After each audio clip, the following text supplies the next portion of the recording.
తెలంగాణలో మరో 2 కొత్త చట్టాల రూపకల్పనకి ప్రభుత్వం స్వీకారం చుట్టనుంది. ప్రస్తుతం ఉన్న చట్టాల్లో అవసరమైన వాటిని కొనసాగిస్తూనే నిబంధనల్లో సవరణలు చేసేందుకు ప్రణాళికలు సిద్ధం చేస్తోంది. ప్రజలకు పారదర్శకమైన పాలన అందించేందుకు ఈ నిర్ణయం తీసుకోక తప్పదన్న కేసీఆర్ రెవెన్యూలో కీలకమైన అడ్మినిస్ట్రేటివ్ విధానంలో కూడా మార్పులు తప్పవని తేల్చి చెప్పారు.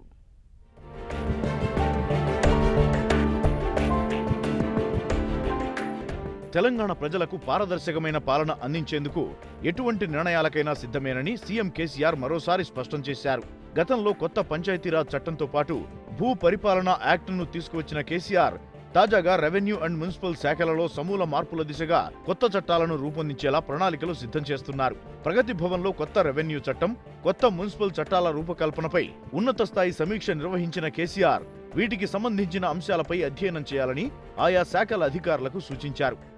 అవినీతికి ఆస్కారం లేని విధంగా ప్రజలకు మరింత బాగా సేవలందించేందుకు వీలుగా కొత్త రెవెన్యూ చట్టం, కొత్త మున్సిపల్ చట్టాలను రూపొందించాలని కేసీఆర్ అధికారులను ఆదేశించారు. పట్టణ ప్రాంతాలను ఎలా తీర్చిదిద్దాలనే అంశంపై తెలంగాణ అర్బన్ పాలసీ రూపొందించాలని సూచించారు. కలెక్టర్ లేదా జిల్లా పరిపాలనాధికారి పేరుతో పిలువబడే ఐఏఎస్ అధికారి నాయకత్వంలోని అడిషనల్ కలెక్టర్ లేదా అడిషనల్ డిస్ట్రిక్ట్ అడ్మినిస్ట్రేటివ్ ఆఫీసర్స్ అని పిలువబడే ముఖ్య అధికారుల బృందంతో జిల్లా స్థాయిలో పటిష్టమైన అధికారిక వ్యవస్థను ఏర్పాటు చేయాలన్నారు. లేఅవుట్లకు అనుమతులు, ఆస్తుల అంచనాలు తదితర పనులన్నీ ఈ అధికారిక బృందం ఆధ్వర్యంలోనే జరగాలని వివరించారు. అలాగే ఇండియన్ అడ్మినిస్ట్రేటివ్ సర్వీస్ తరహాలో తెలంగాణ స్టేట్ అడ్మినిస్ట్రేటివ్ సర్వీస్ ఏర్పాటు చేసే విషయం పరిశీలించాలని సూచించారు. రాష్ట్రంలో లంచాలు ఇవ్వకుంటే ఏ పనులు కావడం లేదని ప్రజలు ఆవేదన చెందుతున్నారని, వారి నుంచి వేల సంఖ్యలో తనకు ఫిర్యాదులు అందుతున్నాయని సీఎం కేసీఆర్ అన్నారు. ఇందుకోసం కఠినమైన కొత్త చట్టాలు తేవాలని అధికారులకు సూచించారు.